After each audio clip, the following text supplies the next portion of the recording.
Het is woensdagmiddag 3 uur geweest. En dat betekent dat het op Radio Patapoe tijd is voor Radio Teranga. Live vanuit Amsterdam. En Dakar. Het kunsteiland Goeree speelt mee. En we hebben nog... Ik hoor je niet. Waarom niet? Van Amsterdam naar Dakar en weer terug. Van Amsterdam naar Dakar en weer terug. We hadden niet gesoundcheckt, merk ik. Maar... naar Dakar en weer terug. hebben we een echo? Nou hoor ik mezelf nog een keertje terug. Dat is... Ja, dat komt door mij. Welkom. Door jou. Ja, dat komt bij mij. Maar Dus pauw. dat ik op de radio luister, dat mag ik niet doen. Gelijk van hoesten. Ja. Ja. Nou ja, goed. Dames en meisjes, jongens en heren. Wij wachten op verbinding met Dakar. En dat doen we samen met Bart en Michel, vooralsnog. Misschien ook met Anne, die misschien meeluistert op Schiphol. Op weg naar daar. En ja, nou gezellig wat we het allemaal zijn. De zon schijnt op studio Sacco door het raam vanuit het zuidwesten. En ja, het is lekker weer hier. Ik ben door de regen hier naartoe gekomen, maar het is nu droog. Dus hoera, hoera, hoera. Ja, nou, wat zal ik zeggen? Ja. Ik niet juist. Zeg maar. Ik kon niet met de metro. Nou, zolang we op Dakar wachten, op de verbindingen, daar kunnen we misschien even luisteren naar een interessante bijdrage van ene Jo van der Spek. Die in Rotterdam is geweest en daar een professor tegen het lijf liep die een interessant verhaal afstak. Oké. Dus, een gesprek van een kwartiertje. Zullen we daar dan mee beginnen? Ja, laten we dat doen. Ruben Timmerman Nou, graag. van uit Rotterdam. Sorry, je gaat het zelf aankondigen, dus daar komt hij nu. Ja, afgelopen 10 dagen geleden, zondag, was ik dus in Rotterdam bij de Waken, waar elke maand bij de gevangenis voor de vreemdelingen op het vliegveld daar mensen worden vastgehouden. En tot mijn toch wel een beetje verbijstering vernam ik daar van een Ruben Timmermans, die ervoor heeft doorgeleerd, dat er jaarlijks echt tientallen EU-burgers gewoon in vreemdelingenbewaring worden gezet. En ook zelfs nog gedeporteerd. Het goede nieuws is dat ze vaak ook weer gewoon terugkomen, want het zijn EU-burgers die vrij mogen reizen. Maar why zitten die mensen daar vast? Ruben Timmerman, wat heb jij daarover ontdekt? Waarom worden die mensen daar vastgehouden? Ja, hi. Ik ben Ruben Timmerman inderdaad. Ik ben onderzoeker aan de Erasmus Universiteit Rotterdam. En ik heb onderzoek gedaan naar de arbeidsmarktomstandigheden, de positie van arbeidsmigranten in Nederland. Dat zijn voornamelijk EU-burgers inderdaad. Dus mensen uit landen zoals Polen, Bulgarije of Roemenië. Waarom deze mensen worden uitgezet? Het komt inderdaad, er zitten heel veel EU-burgers in vreemdelingendetentie. Niet eens tientallen. Ik heb weer de meest recente cijfers gekeken van de DTNP, dus de Nederlandse Dienst Terugkeer en Vertrek. En daar zie je dat de inbewaringstellingen van bijvoorbeeld alleen Poolse arbeidsmigranten is 180. Per jaar? En vertrek uit bewaring is dan ook 140. Dus ze zijn echt de tweede grootste nationaliteit als het gaat dan om gedwongen terugkeer eigenlijk uit Nederlandse vreemdelingendetentie. Is dat 140 per jaar of wat? Ja, dat was dus dat is eigenlijk tot en met juni 2015 zijn er al 140 Poolse mensen uit vreemdelingendetentie uitgezet. Ja. Ja. En hoe vaak komen ze dan weer terug? Ja, dat is dus een beetje de vraag. Er is nog heel veel onduidelijkheid over, want dat zijn dan inderdaad mensen die dan vaak ook terugkeren. Ik heb wel een interne rapport gekregen voor mijn onderzoek van de AVIM, dat is de Vreemdelingenpolitie afdeling in Amsterdam, waaruit blijkt dat er echt wel in ieder geval tientallen weer terugkeren elk jaar. En dat sommige mensen echt wel tot 15 keer al eerder uitgezet zijn. Dus ze krijgen eigenlijk gewoon een gratis kaartje naar huis. En dan kunnen ze later weer op eigen kracht terugkomen. Een beetje wel, ja.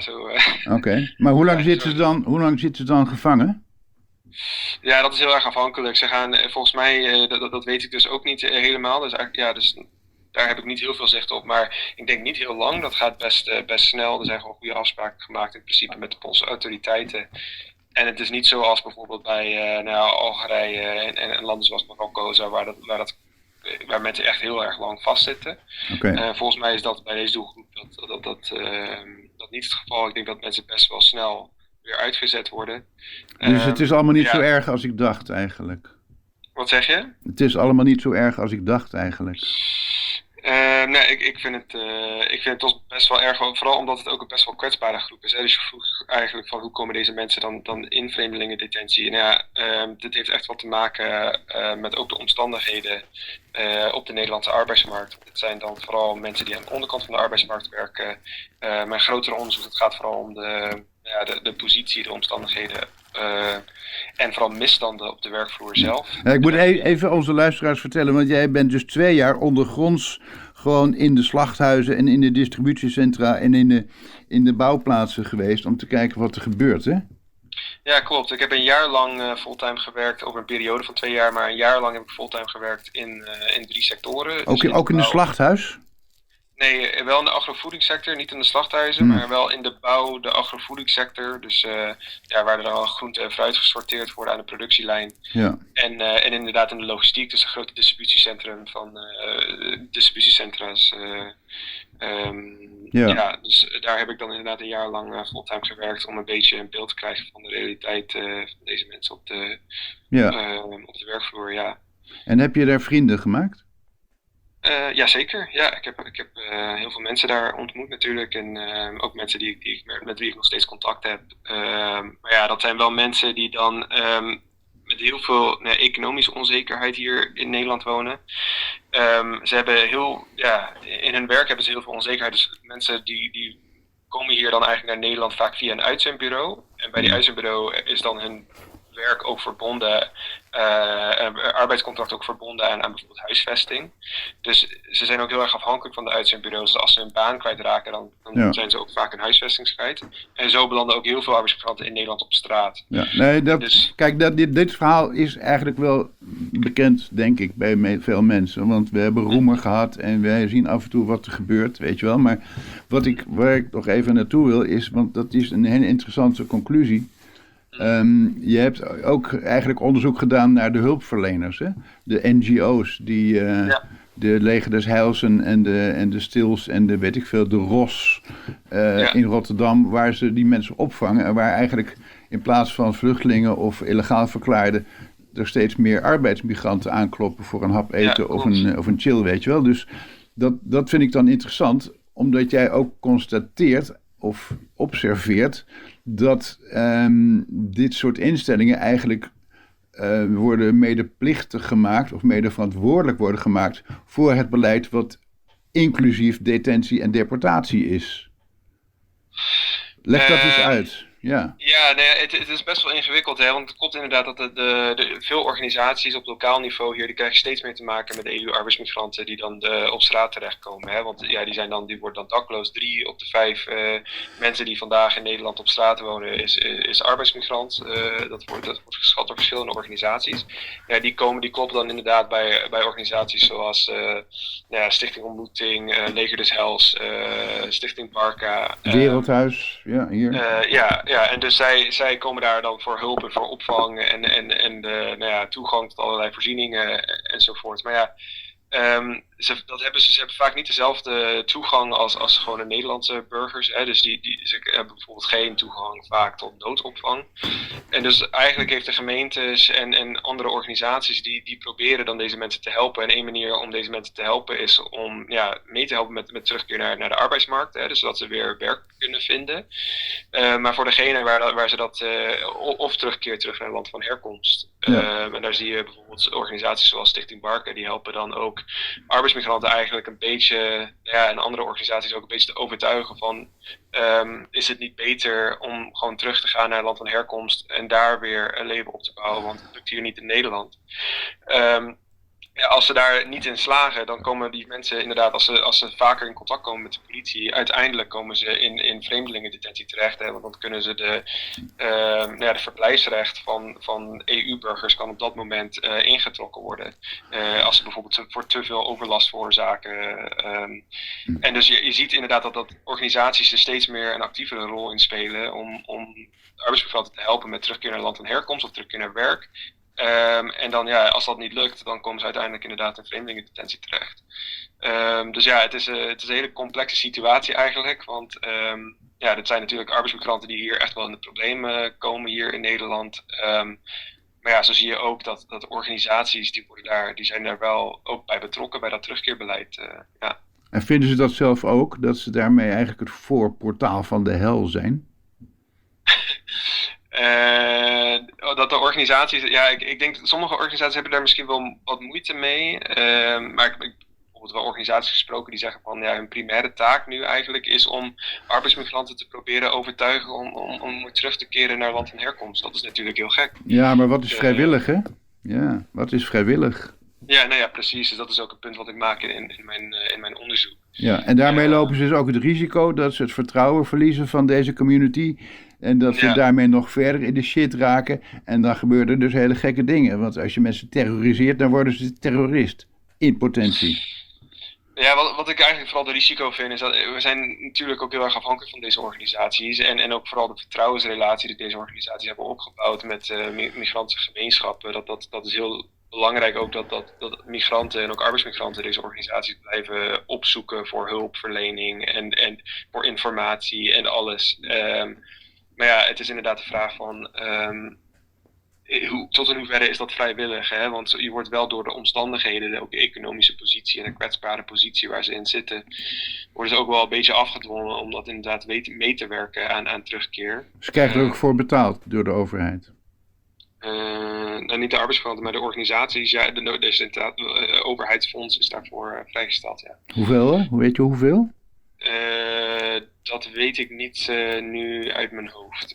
Nee, het wordt ook uitgedeeld aan allerlei gemeentes en zo. En op hele gemeentes, ik zou het niet weten. Precieze cijfers. Het is een business, net als de wapenindustrie. Ze hebben de tijd mee. Of het een business is, dat weet ik dus niet. Hè. Dus daar heb ik nog niet zoveel zicht op. Maar ik denk dat het wel belangrijk is. Dat weet ik wel. Maar dat is een ander verhaal. Lees de NRC. Ja, en ik ben ook niet de enige natuurlijk die daar wel kritiek op heeft. Of kritiek, die daar toch wel het van belang vindt dat we daar kritisch naar kijken. Hè? Van hoe wordt hier eigenlijk mee omgegaan? En tot in hoeverre is het inderdaad een business? En halen deze organisaties er ook voordelen uit? Ja, ik denk dat dat wel een belangrijke vraag is. Ja. Ik heb nog een paar korte vragen. Want ik vroeg me af, heb je ook met vakbonden contact gehad? Of met vakbondsmensen? Over deze zaak? Ja, daar heb ik zeker contact mee gehad tijdens mijn onderzoek. Ik moet zeggen dat vakbonden die proberen de afgelopen jaren vooral steeds meer contact op te zoeken met arbeidsmigranten, maar het is een hele lastige doelgroep. Ze hebben natuurlijk heel veel taal- en culturele barrières, maar je merkt wel bij de vakbonden dat ze steeds meer consulenten bijvoorbeeld aannemen die ook talen spreken, dus Pools of Bulgaars of Romeins. En op zo'n manier ook proberen steeds meer contact op te zoeken met arbeidsmigranten en dat lukt soms ook wel. Dus je ziet wel bijvoorbeeld dat steeds meer arbeidsmigranten betrokken zijn bij stakingen en dus En is er sprake van enig georganiseerd verzet tegen deze gang van zaken? Met name die detentie en deportatie? Niet echt detentie en deportatie, nee. Dat is ook een reden waarom ik eigenlijk dat ook als onderdeel van mijn onderzoek mee heb genomen en ook een artikel gepubliceerd heb. Want het is iets wat mij heel erg opvalt. Hè. Er is gewoon heel weinig aandacht voor dit. En ik denk de reden is dat mensen normaal gesproken als ze denken aan vreemdelingendetentie, dat heeft dan eigenlijk niks te maken met EU-burgers. Ja. Maar dat is dus niet zo. Er zijn echt honderden EU-burgers in vreemdelingendetentie. Ja. En die ook inderdaad te maken krijgen met gedwongen terugkeer. En ook mensen die dan constant hier weer terugkeren en die hier gewoon niet een fatsoenlijke leven kunnen opbouwen, omdat ze uiteindelijk hier niet welkom zijn. Gaat het eigenlijk alleen over mannen? Of gaat het ook over vrouwen? Hebben we het alleen over mannen of ook over vrouwen? Of kinderen? Nee, je hebt het echt over mannen en dan vooral als je het hebt over vreemdelingendetentie. Er worden wel vrouwen die worden ook wel geholpen met terugkeer. En ik denk ook wel hele jongeren. Hè. Dus ik was bijvoorbeeld bij een organisatie en daar waren dan 2 jongens uit Litouwen. Die waren echt heel jong. Die waren dan niet echt, volgens mij waren die net 18. Maar die hadden geen werk meer en geen onderdak. En dan hadden ook geen toegang tot noodopvang. En dus die moesten gewoon uiteindelijk op straat slapen. Dus je ziet echt wel de schrijnende situaties, ook met echt jonge arbeidsmigranten, die zie je wel. Ja. En dat artikel staat in het roemruchte tijdschrift Crimmigratierecht, hè? Crimigratie en recht, ja. Crimigratie en recht. En dat is vorige week vrijdag verschenen. En ik heb een exemplaar in PDF. Kan ik dat doorgeven aan mensen die dit moeten weten? Ja, het is een wetenschappelijke tijdschrift. Ik geloof dat dat pas over een paar maanden, ik geloof 3 maanden wordt dat dan openbaar.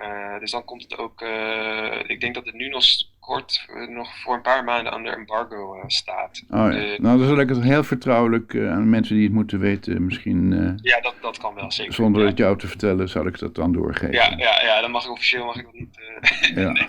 Ja, als het maar niet online gepost wordt ergens, dat Nee, dat niet. Nee. Slotvraag. Binnenkort gaat de Eerste Kamer zeggen of we illegalen mogen helpen of niet. Hè? Ja. Illegaal verklaarden, waaronder deze mensen, waaronder die jongens. Ja. Er zijn een aantal mensen die zich willen aanmelden als verdachten.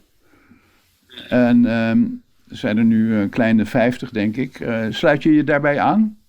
Als verdachte? Als verdachte van hulp aan illegaal verklaarden? Ja, sluit ik me daarbij aan? In de zin van... Nou, je hebt een wetenschappelijke belangrijke bijdrage geleverd aan het begrip voor deze mensen. Dus dat is een vorm van hulpverlening, kun je zeggen. En dan ben je dus strafbaar.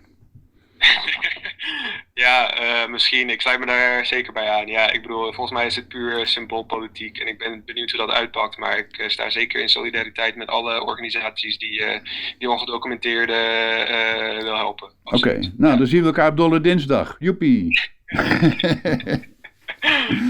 Hey, hartstikke mooi werk, Ruben. Goed je te leren kennen. Het is echt de moeite waard om af en toe naar Rotterdam te gaan.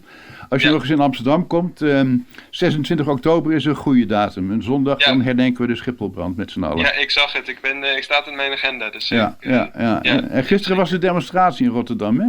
Of zondag. Er was ook nog een demonstratie in Rotterdam. Ja, klopt. Ja, daar was ik niet bij helaas. Maar, gaat goed hoor, gaat goed. Ze gaan hier een informatielijn openen en in Wageningen hebben ze gedemonstreerd. En dat wordt nog een gezellige zomer. Ja, zeker. Let's make it hot! Oké. Absoluut. Hey, groeten aan je zoon en ik ga mijn hondje uitlaten. Doei! Oké, dankjewel. Doei. Ciao!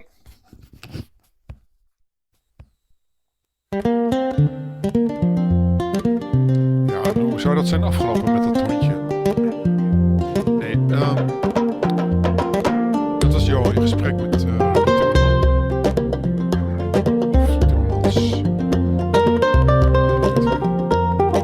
Waarom hoor ik je niet, Jo? Staat je microfoon niet aan? Is er hier wat gebeurd? Is hier wat gebeurd? Je stem is nu terug op de radio. Hoor je mij nu? Hoor je mij nu? En de luisteraar hoort je ook nu. Oh, dag luisteraar. Het was Ruben Timmerman die studie heeft gemaakt van illegale Europese burgers. Dat was nieuw voor mij en ik denk dat het voor veel mensen nieuw is. Dus interessant, deze materie. En ook leuk dat hij meedoet met Dolle Dinsdag. Ja, geweldig. Goeie gast. Wat is Dolle Dinsdag? Want je zei tot Dolle Dinsdag, ja, maar wat is dat een geheim code? Nou, de Eerste Kamer vergadert op dinsdag. En de eerste vergadering van de Eerste Kamer is toevallig op 5 september. En de 4 september 1944 was Dolle Dinsdag. Dus ik dacht, we maken er een herbeleving van. Ja, daar zit wat in. Toch? Dat moet je wel even uitleggen, want alleen Dolle Dinsdag denk je, ja. Ja, Dolle dat is nog Dinsdag, geheim. dat vorige Dolle Dinsdag van de oorlog, dat was dat ze dachten dat de nazi's waren verslagen en weg waren. Maar toen was het nog niet zo. Ja, precies. Maar nu hebben we het over de nieuwe nazi's. Ja. Dus maar dat. laat ze dan nu wel verslagen zijn. Maar dat is nou, dat gaan we zien. Ja. Het is, maar het is nog geheim eigenlijk. Oké, dan zeg ik het niet verder. Nee, knip het er maar uit. Ja. Doei. Echt?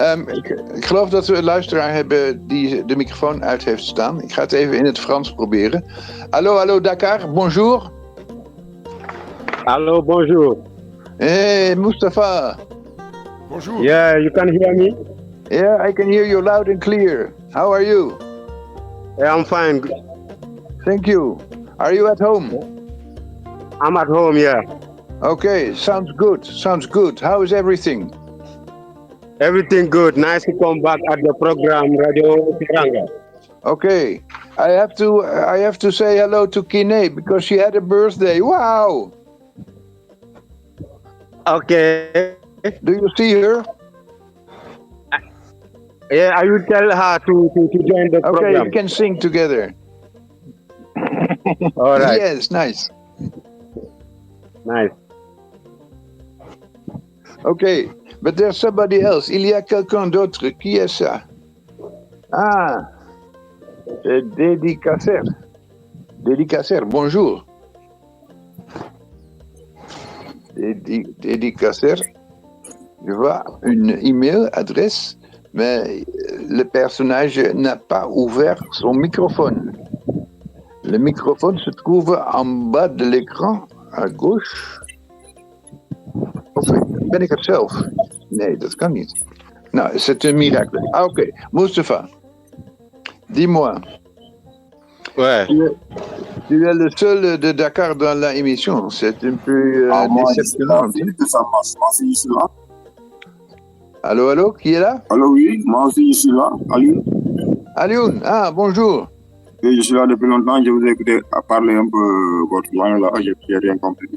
Oui, oui, non, mais maintenant on va parler en français, ok? D'accord, oui, ça va bien, merci et vous. Vous êtes dans le village?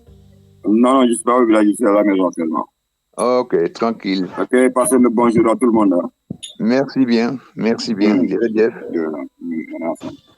Ok. Bon,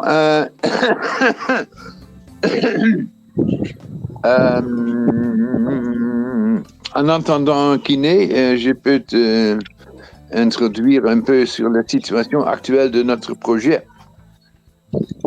Parce que tu sais que l'idée, c'est que Momar et Adi vont voyager en Hollande pour assister à la manifestation, pour célébrer la vie de Sakho, pour célébrer, pour démontrer qu'est-ce que c'est Teranga, et aussi pour commémorer l'incendie à Schiphol Airport, le 26 octobre. Mais vous savez que c'est pas très facile d'obtenir une visa pour le Pays-Bas, pour Europe. Alors, ça m'a causé beaucoup de travail et beaucoup de stress. Mais finalement, j'ai enregistré avec la communauté d'Amsterdam mon demande d'être garanteur et inviteur de 2 artistes de Sénégal pour assister à la manifestation d'art et ta.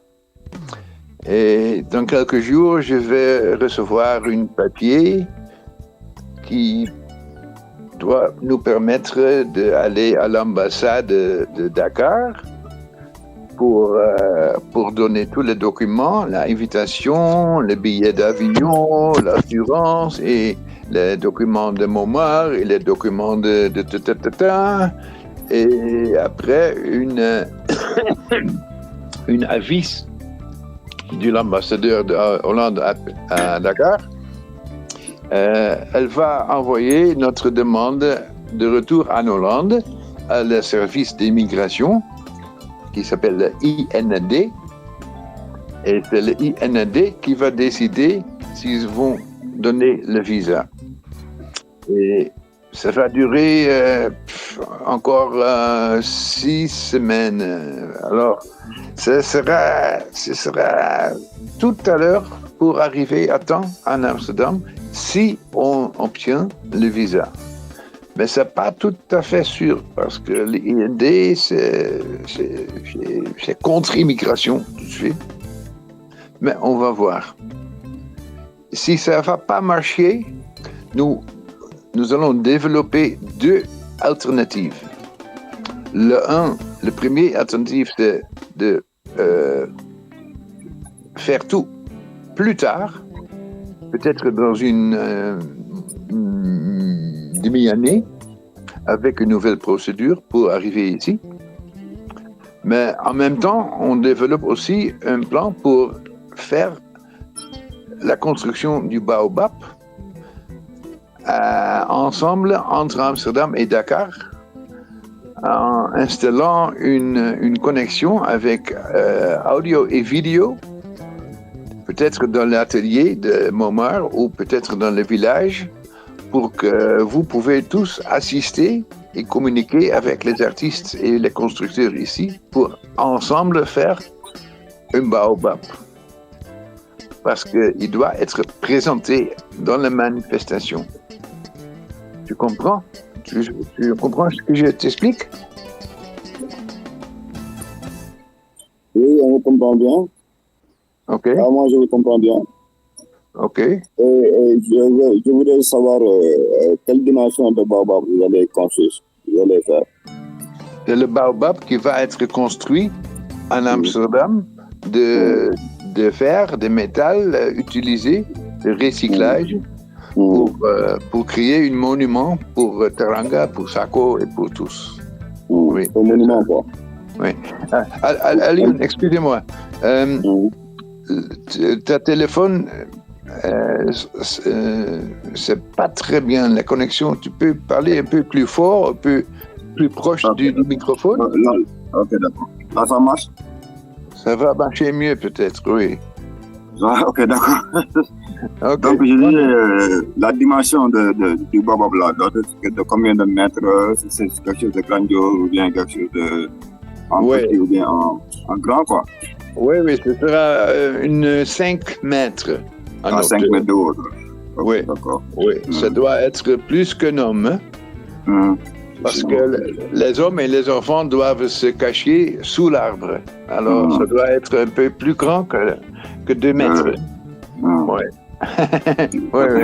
C'est pas une petite chose. Et la dernière fois, on a discuté comment faire et on a décidé de faire aussi une escalade pour que les enfants puissent escalader, grimper sur l'arbre et dans l'arbre et mettre des choses et tout ça. Alors, ce sera un objet de jeu, un objet d'art, un objet de humanité de Teranga, comme ça. Oui. Il y aura de la musique, il y aura des bouffes et de tout cela. Et ce sera un théâtre et nous allons faire une bonne connexion avec Dakar pour que tous à Dakar puissent assister. Ce sera filmé et on peut après retourner à Dakar et montrer le film dans une salle pour les voisins, la famille. Et comme ça, ça va marcher. Oui. Avec Internet, il y a plein de possibilités techniques. Et on va tout rechercher. Quand j'arrive à Dakar dans le mois d'août, on va travailler sur ça.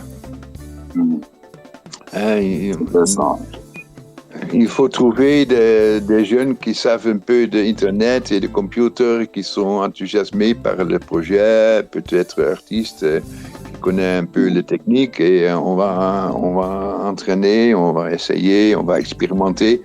C'est comme Radio Teranga, c'est la même chose, mais avec les vidéos aussi. C'est ça.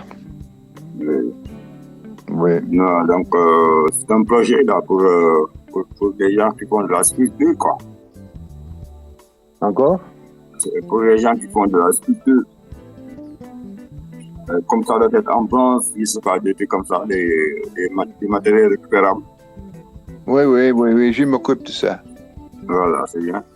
Oui. Ça peut marcher, il y a des gens qui peuvent le faire ici.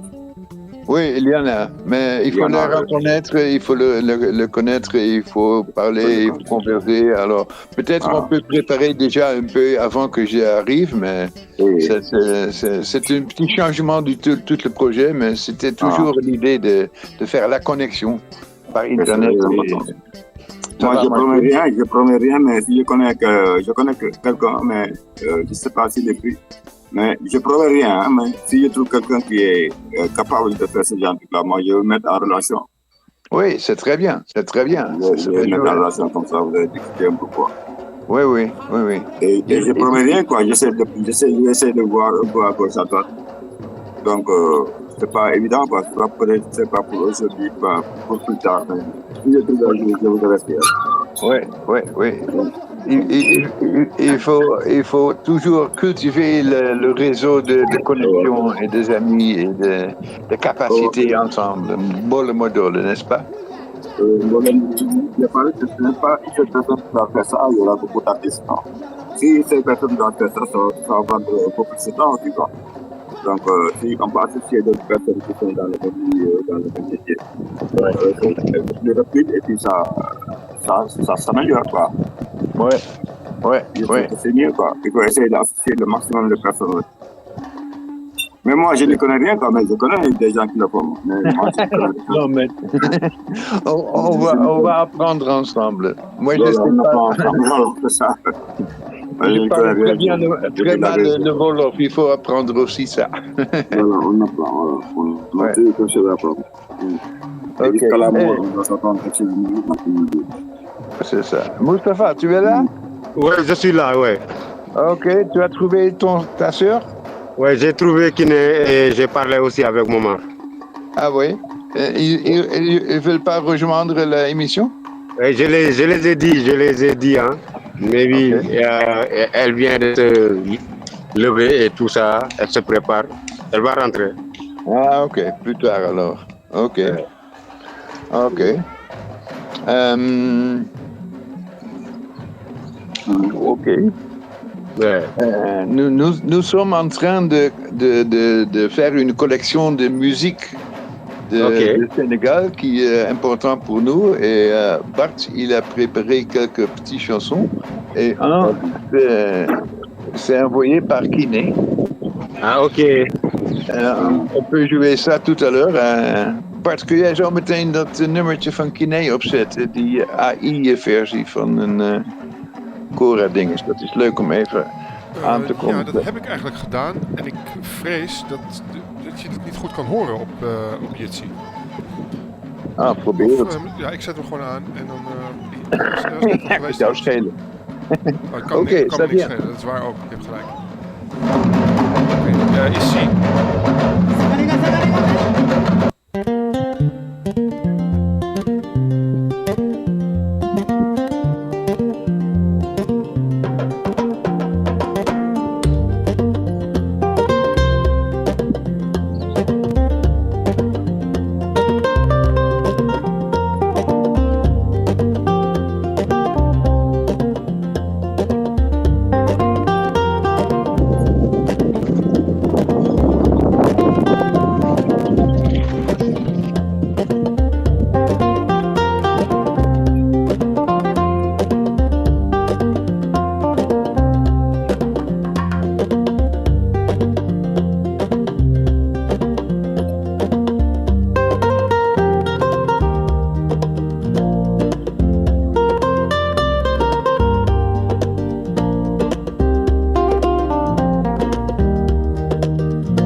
Mais qui a chanté cette chanson-là?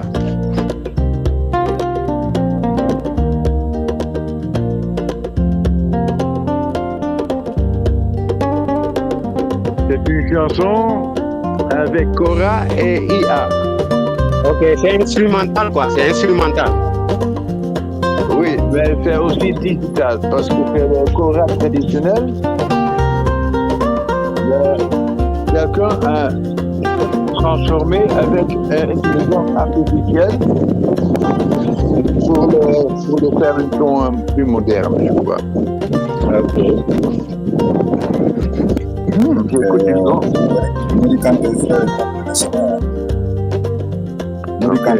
du son. Ça ressemble aux musiques maliennes. Il y a les Sénégalais de l'oriental, les Casacés, tu vois, ils jouent ce genre de musique quoi. Ok. Il y a les Soninké, les Sénégalais Soninké, les Maliens, les Soninké, c'est les gens qui venaient de Mali, ils sont installés au Sénégal, tu vois, à Tambacounda, tu vois, c'est des gens qui jouent ces genres de musique. Voilà. Les Araboulés. Ouais, allez. Oui, c'est moi. Ouais, donc toi tu as raison parce que tu vois l'ancien chanteur, le chorus là, Mori Kanté. Tu connais Mori Kanté, non? Oui, je connais Mori Kanté. Voilà, c'est un Malien, donc quand il était parti en Europe, il a électrifié sa Cora quoi, donc c'était devenu une Cora électrique. Après avec cette Cora là, il faisait ses concerts, il faisait sa musique et tout quoi. Et il se sentait, il ne faut pas Mori Kanté, c'est des pièces qui sont les pionniers quoi. De la Cora moderne. Mori Kanté, c'est un Malien. C'est un Malien, oui. Ouais. C'est un Malien. C'est ça. Il avait joué avec Salif Keita au début, ils étaient ensemble quoi. Definitely. Ensuite, ils se sont dispersés, ils se sont séparés. Les Ali Parkatier conformes. Mais ces genres de musique-là, tu le vois aussi au Sénégal, oriental. Like Tambacounda, tu vois, like Casamance, les Fouladou, les Peul Fouladou. Ils jouent ces genres de musique. Les Maninké, like les Sossé, comme Djaliba Kouyaté. Djaliba, lui c'est un Gambien. Il a vécu ici au Sénégal. Même nous, on a grandi avec ces genres de musique avec lui. On a cru qu'il était sénégalais, mais il était un Gambien. Après, il est retourné en Gambie parce qu'il était au Sorano de Dakar. Il jouait ces genres de musique. Nous, on avait cru qu'il était sénégalais, or qu'il n'était pas sénégalais, il était gambien. Et comme que l'industrie musicale a plus de force ici au Sénégal, c'est pour cela qu'il était venu ici pour joindre les troupes sénégalais au Sorano. Tu connais? Voilà. Moi, lorsque j'étais à Gambie, c'est là-bas que j'ai su qu'il était gambien. Comme on dit, la culture n'a pas de frontières, quoi. Definitely. Donc, c'est une richesse qu'ils ont, parce qu'il y a beaucoup de variétés de musique traditionnelle qu'on dit aussi au Sénégal, mais pas seulement au Sénégal, mais en Afrique, mais que les gens n'exploitent pas, quoi. Donc, il y a beaucoup de musique traditionnelle, ancestrale, qui sont en Afrique, mais les gens n'approfondissent pas ces gens ne prennent pas l'initiative de faire sortir sur le plan mondial ces genres de musique, quoi. C'est vrai. C'est de la musique qui est très riche. Moi, j'aime bien la musique traditionnelle, Malinké, Séré, Yola. Même ici au Sénégal, il y en a beaucoup aussi ici au Sénégal. Mais les gens n'exploitent pas ça, quoi. Donc, les gens font les guitares, les drums, alors qu'il y a des il y a d'autres types de musique. Il y a d'autres types de musique au Sénégal, mais tu vois, le Malak a dominé. A beaucoup dominé. Voilà. C'est ça le problème, quoi. Le Malak a dominé tous les sortes de musique qui sont ici. Il y a le Yéla, comme Baba Mal. C'est le roi du Yéla. C'est la musique qu'il fait, qui s'appelle le Yéla. Tu vois? Il y a la musique Serer. Il y a la musique Manding. Il y a la musique Jola. Il y a beaucoup de sortes de musique qui sont ici au Sénégal, mais tu sais, c'est le Malak qui a dominé. C'est pas exploité, quoi. Voilà, le Malak a dominé. Mais je veux dire aussi quelque chose. Hein. Ici au Sénégal, les gens n'ont pas de culture musicale, quoi. Donc, avec le Malak, c'est facile. Donc, il y a les sabbats, il y a tel. Les gens sont en train de danser dans cette scène-là. Et tout ça, c'est ancré dans notre quotidien, quoi. Donc, alors que ce sont des musiques, la vraie musique Malak, vrai Malak, avec des paroles, vraiment, des paroles qui font réveiller les peuples, qui participent à l'éveil des peuples, eux, ils ne le font pas. Parce que souvent, ce sont les messages qu'ils véhiculent, qui ne sont pas vraiment des messages qui peuvent aider beaucoup de gens, quoi. Donc, vous savez, ils chantent les hommes qui ont de l'argent pour qu'on leur donne de l'argent. Mais ça, c'est les griots. Les griots, c'est comme ça. Les griots ici au Sénégal, ils chantent louange de tes grands-pères pour que tu leur donnes. Tu vois, même nous, il a fait des recherches parmi tous ces griots-là, like Ndiagambay, like les Ngoyan à Kaolack, à Medina Sabah. Tu vois, il a fait beaucoup de recherches partout. Il a fait des recherches par la musique sérère, de par les musiques Jola, de par les musiques Peul. Youssou N'Dour a tout touché, hein? Il a tout touché. Mais il a beaucoup fait pour la musique sénégalaise, mais c'est le Malak qui a dominé. C'est le Malak qui domine, quoi. Mais c'est ça. C'est ça. Mais ça se porte pas bien, quoi. Youssou N'Dour, il a un peu modernisé son Malak aussi, hein, pour que ça sorte sur le plan international. Mais bien sûr. Il a joué avec pas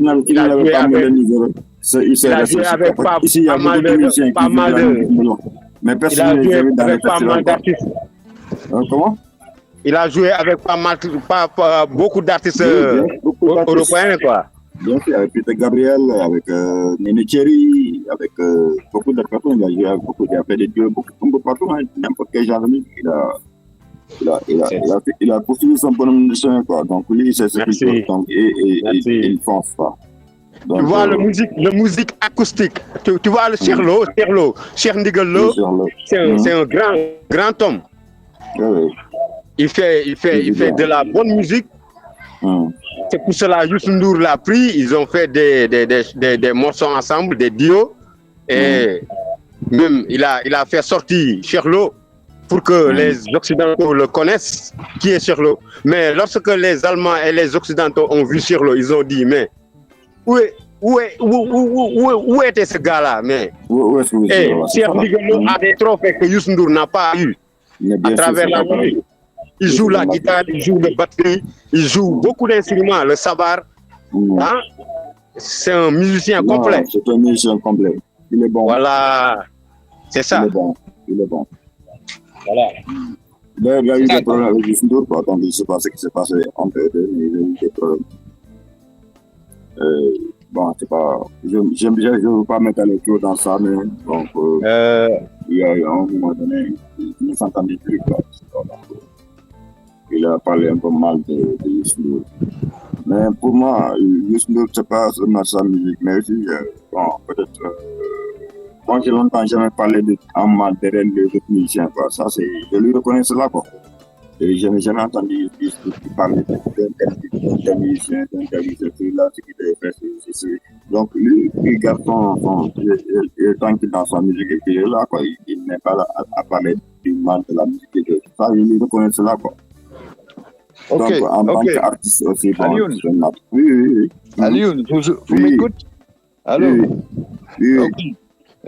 Interruption, je crois que Bart veut savoir une chose très importante sur la musique à Sénégal.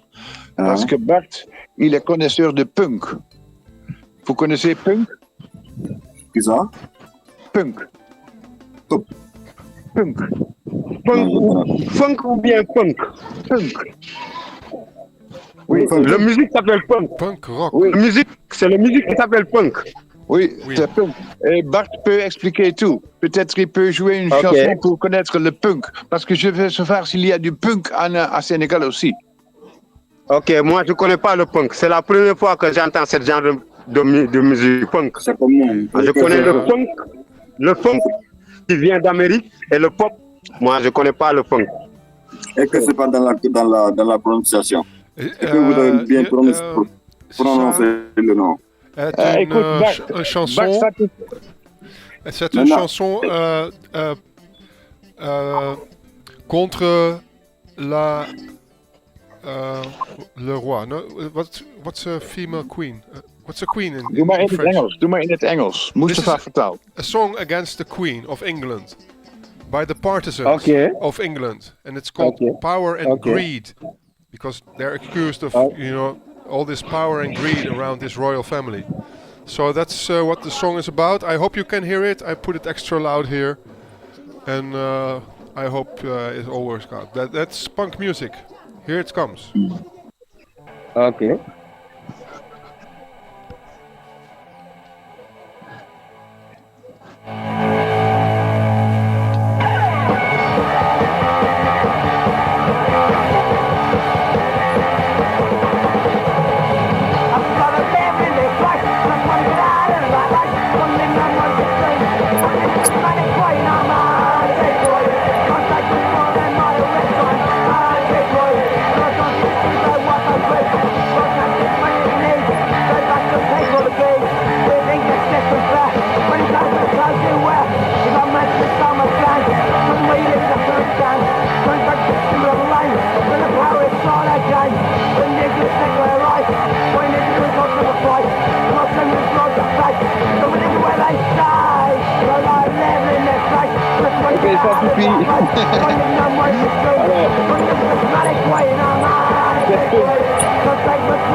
Oui, on écoute. On n'entend pas. On écoute. Laisse. La musique va venir. Ok, On entend les paroles. ok, fermez le microphone.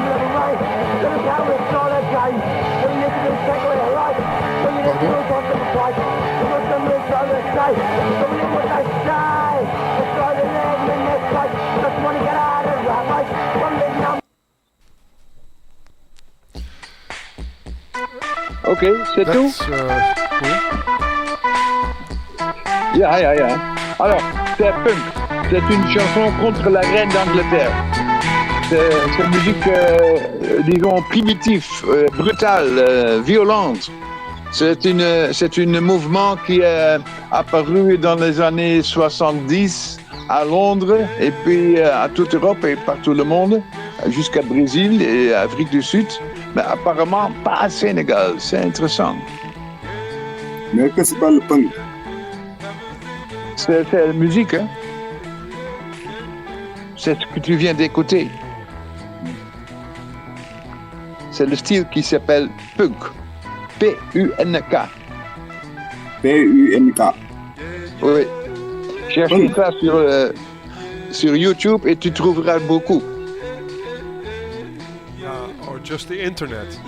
It's too much and all bullshit. It's all not true. Okay. Please send us a link in the chat. That's nice. I don't know a link. There are many good sources to read about punk. Ok. Moustapha, écoute, tu es l'agent de communication. Tu dois connaître la fonction de Jitsi qui s'appelle chat. On peut écrire des messages entre nous. Tu peux ouvrir le chat en cliquant sur les 3 points en bas, un peu à droite. Si tu touches les 3 points, s'ouvre un programme avec 10 lignes et la 16e ligne c'est chat openen, ouvert le chat. Et tu peux m'écrire ou tu peux me donner la main. Maintenant, j'ai mis la main pour indiquer que je dois dire quelque chose. Je peux écrire aussi un message dans le chat et je dis allô, allô. Allô, allô, allô. Ok, tu peux accéder au chat, Moustapha?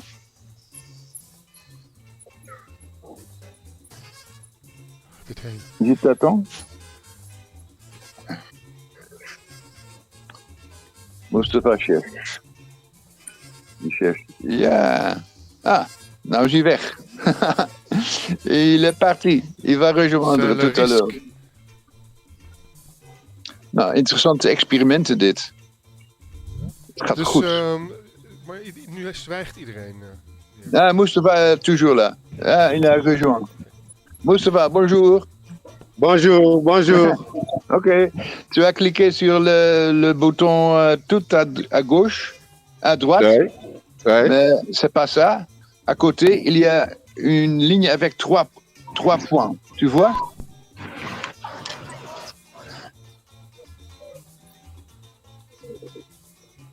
Regarde l'écran. En bas. Le son n'est pas clair. Oui, c'est... Ok, on est là. Bonjour. Ok, le son n'est pas clair. Het geluid is niet erg helder, zegt Alioun. Misschien kunnen we daar wat aan doen. Of...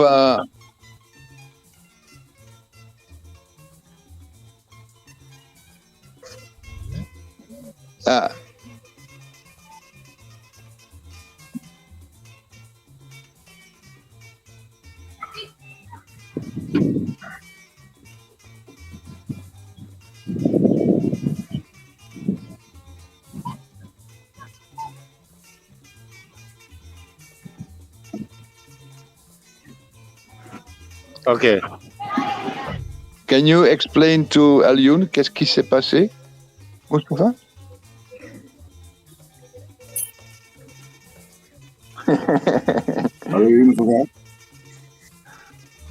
Allô, Moustapha, tu peux traduire pour Alioun? Ou tu as compris, Alioun? Ah, Moustapha, il y a un problème. Ok. Je vais expliquer à Alioune parce que c'est compliqué. La musique qu'on a jouée, le punk, c'était pas normal, mais c'était un peu avec un détour dans l'air. Et pour cela, c'est la raison pour laquelle le son n'était pas trop clair. Bah, maintenant, quand on parle, c'est beaucoup mieux, n'est-ce pas? Ouais. Ok. Où est Kiné? Mais sinon, comme on dit, la musique n'a pas de frontières. Hein, mais moi, je suis un mélomane. Moi, j'écoute toute forme de musique. D'où est-ce que ça vient, moi, j'écoute quoi. Oui. J'aime bien la musique, mais j'aime bien la diversité de la musique. Je suis mélomane, quoi. Moi, j'écoute tout, quoi. Pour tout résumer avec moi, j'écoute tout. C'est l'échange, ouais. Wow, j'écoute tout, quoi. Ça, c'est plus enrichissant, quoi, donc, d'écouter de la musique depuis, pas seulement son pays, mais toujours sur le monde, quand même, quoi. Et comme on dit, le village, c'est juste un village planétaire, donc il y a que des concessions, quoi, mais le village, le monde, c'est un village planétaire.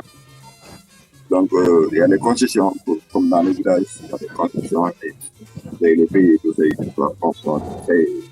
c'est ça qui a fait vivre, quoi. C'est pas seulement sénégalais. On crée uniquement dans la musique sénégalaise, bien dans ce qui se passe dans le pays, la culinaire, tout. Moi, je préfère varier, quoi. Je préfère varier, quoi. J'aime toutes les musiques, mais la musique reggae, je la préfère, quoi.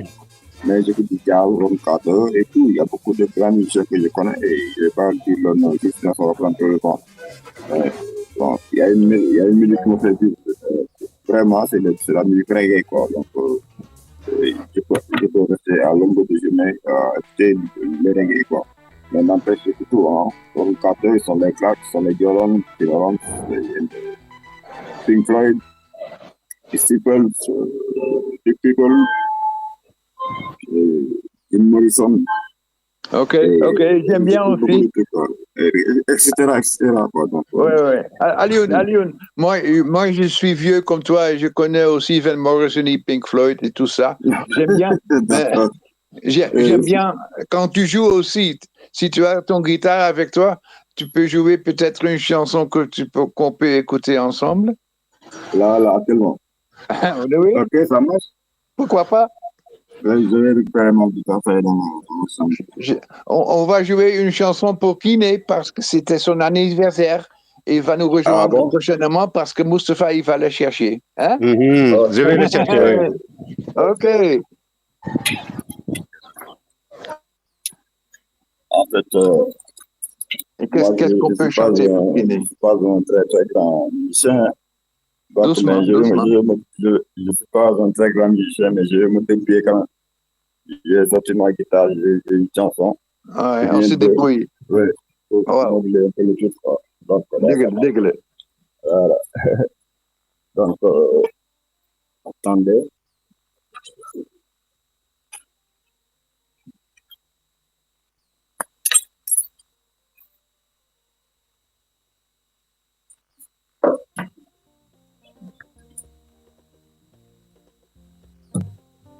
Donc, il y a une chanson que ça fait longtemps que je ne l'ai pas jouée.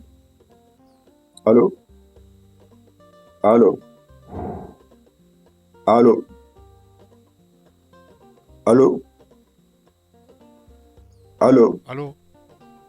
Oui, allez-y. Ok, d'accord. Je vais essayer de faire un anniversaire à votre concert là, je ne sais pas plus comment il s'appelle. Kiné. C'est pour Kiné.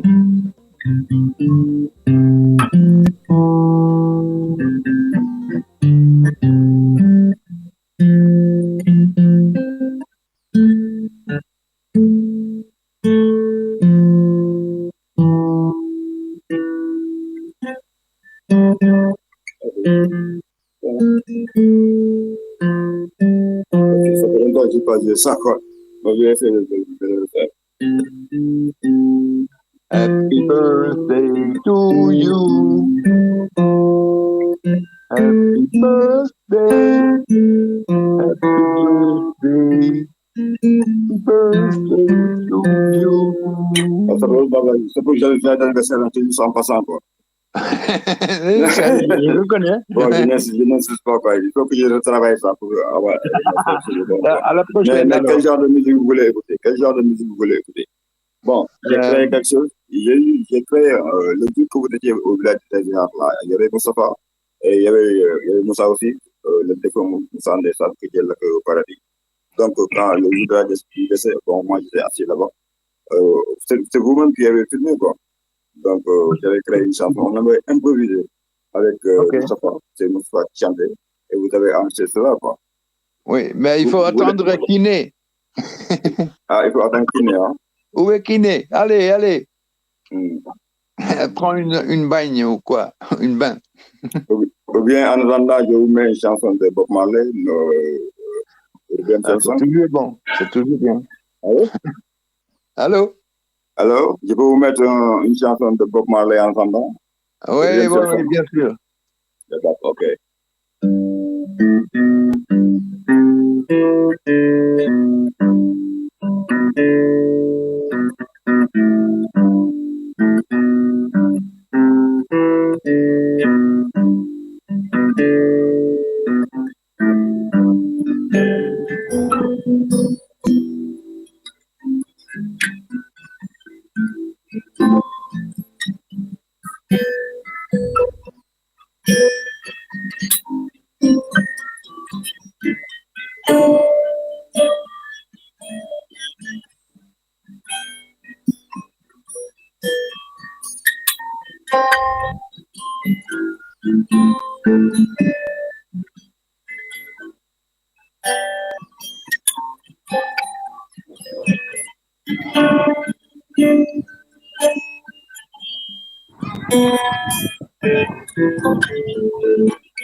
Je peux jouer la chanson avec toi. Celle que j'ai créée, ou bien?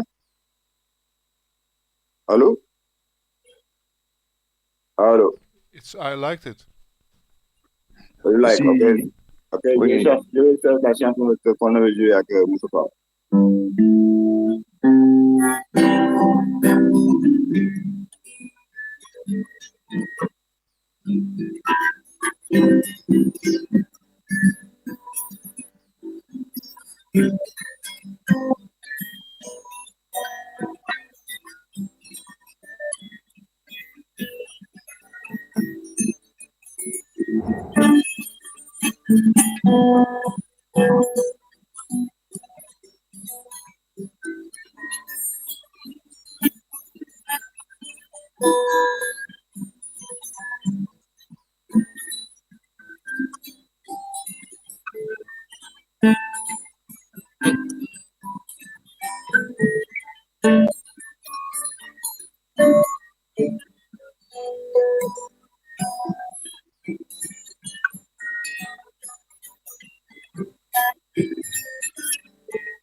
Yeah, elle est là. Kiné, elle est là. Wow.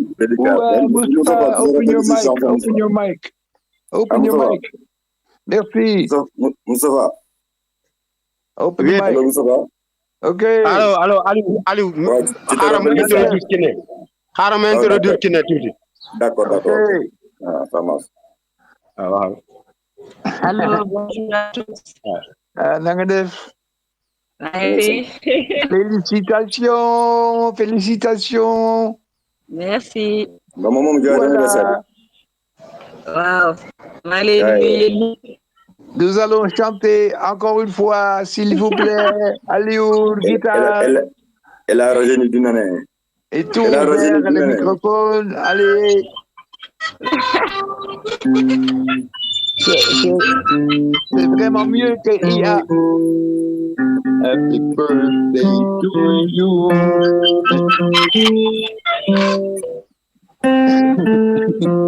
Birthday to you. Happy birthday to you, Kin. Happy birthday to you. Happy birthday to you. Happy birthday to you. Happy birthday to you, Kin. Happy birthday to you. Et là, je ne suis pas très bien inspiré, quoi. Je suis désolé. Mais... Yeah, boss Boudel aussi mon air. C'est vraiment bon ça. Jaajëf.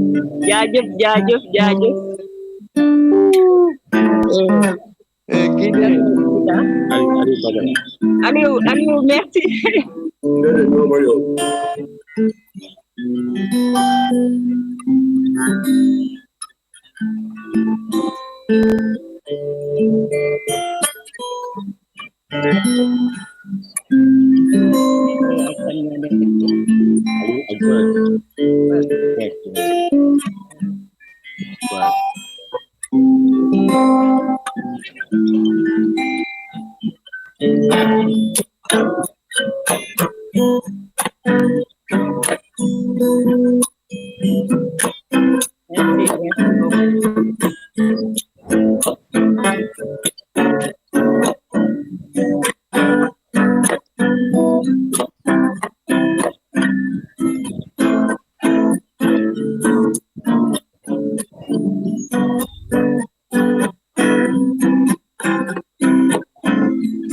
On en a tous assez.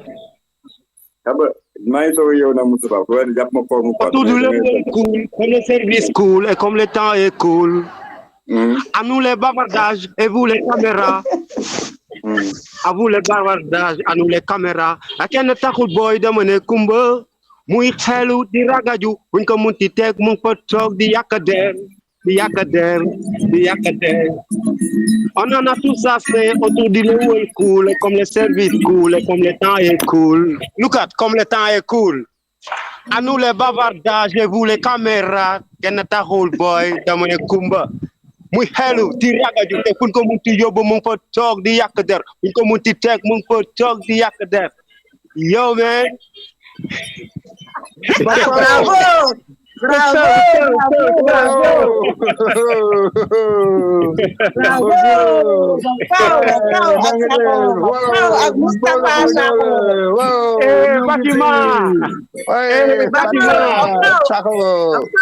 Amdi. Wow, forever. Yeah, mo nekk ni. Yeah, man. Dama doon togg moo tax dugguma. Okay. Wow. Chers familles, le studio ñu bokk ndey ñu bokk benn baay loolu daal moo tax ñu teew fi tey mbooloo war nañu te war na doomi réew mi South Africa together as one. Africa together as one. Africa together as one. Mbooloo mooy doole. Papao forever. Ciao. Bye bye. Fatima. Les autres.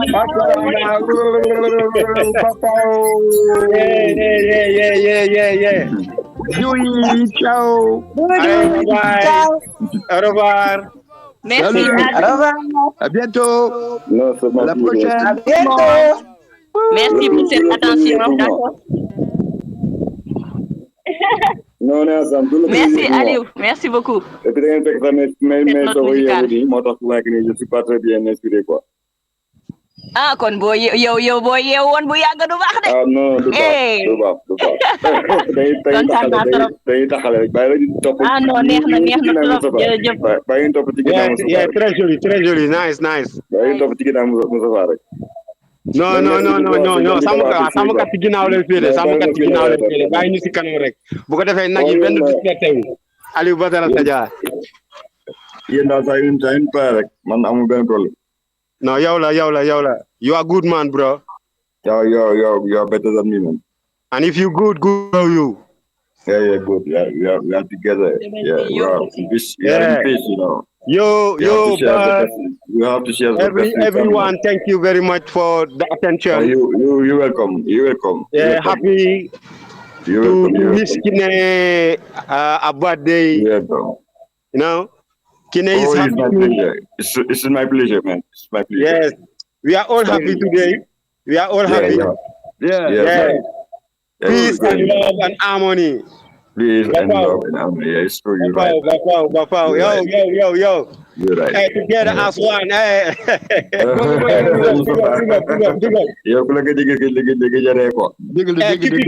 it up. M2M forever. M2M forever. Be up for you, jump boy. M2M forever. Seeking up the time to present whole nonsense life. That can rap, opulent job. Hey, in the ghetto.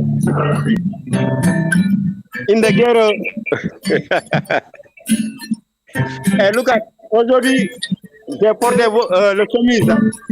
Ah, le joli chemise.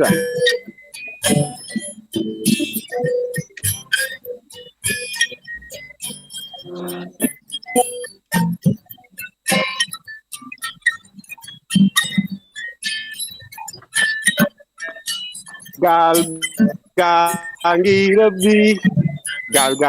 rabbi alati suba te dañuy dem Sénégal gal gangi rabbi alati suba te dañuy dem Sénégal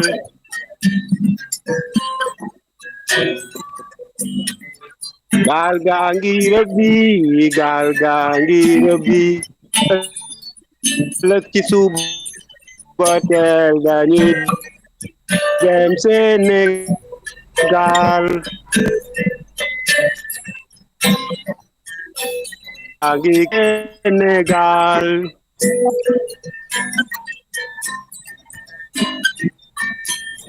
gal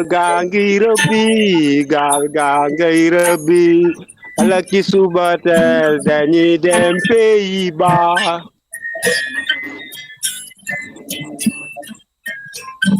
gal gangi kati alaki suba teel dañuy dem Holland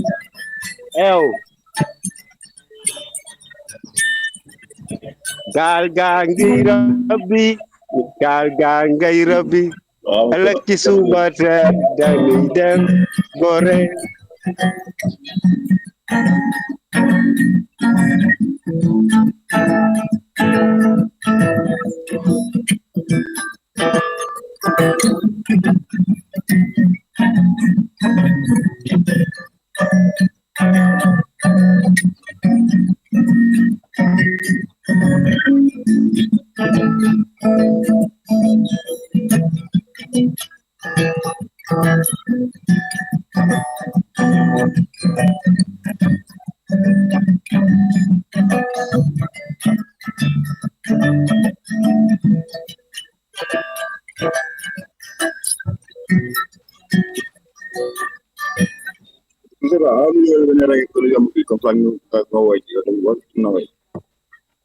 Waa des na si yow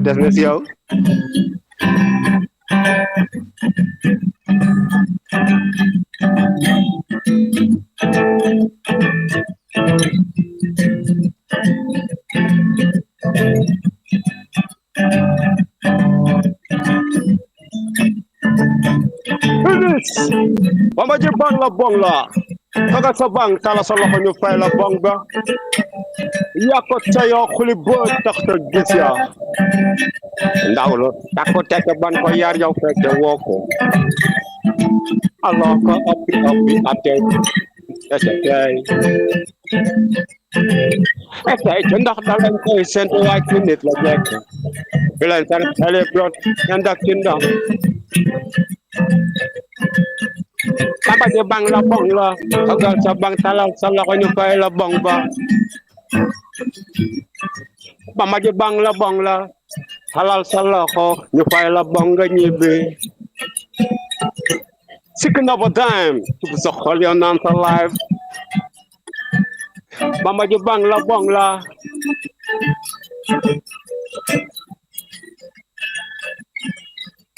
Yakotaya. I don't do it. We're going to allow you to do it.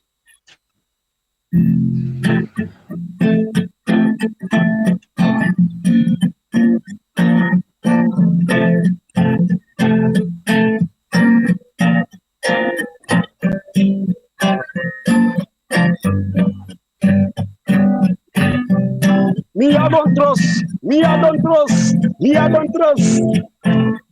Me I don't trust them cause me smoke marijuana. Gambia turn up. Africa turn up. Babylon turn up. Me I don't trust them cause me smoke marijuana. Ita may andang lay do you da kasariana. Gambia turn up. Senegal turn up. Babylon turn up. Me I don't trust them cause me smoke marijuana. Mani andang lay do you da kasariana. Yakataya, Philip Takotis.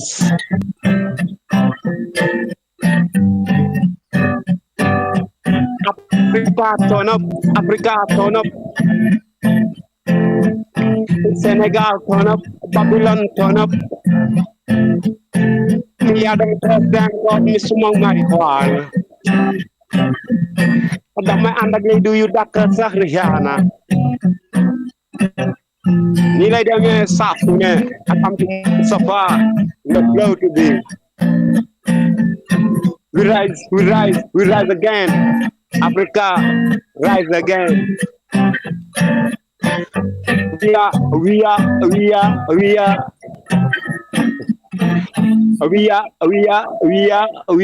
You got it. Yeah, bro. Forever. Dialing all. I know waaye dara ñu tàggatoo gaay am naa ni gaay sax doyaluñu waaye mooy loolu ah. Gaay ñu ngi déglu doyaluñu. Gaay ñu ngi déglu bët nangul dem ba léegi. Bët big up.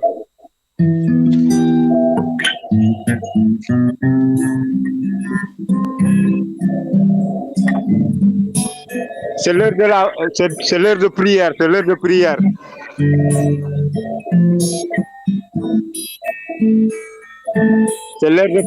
l'heure de prière. Aliou Badara. Okay, prière. Yeah. All right. Great time. Allez, bye bye. Do you know Bye bye.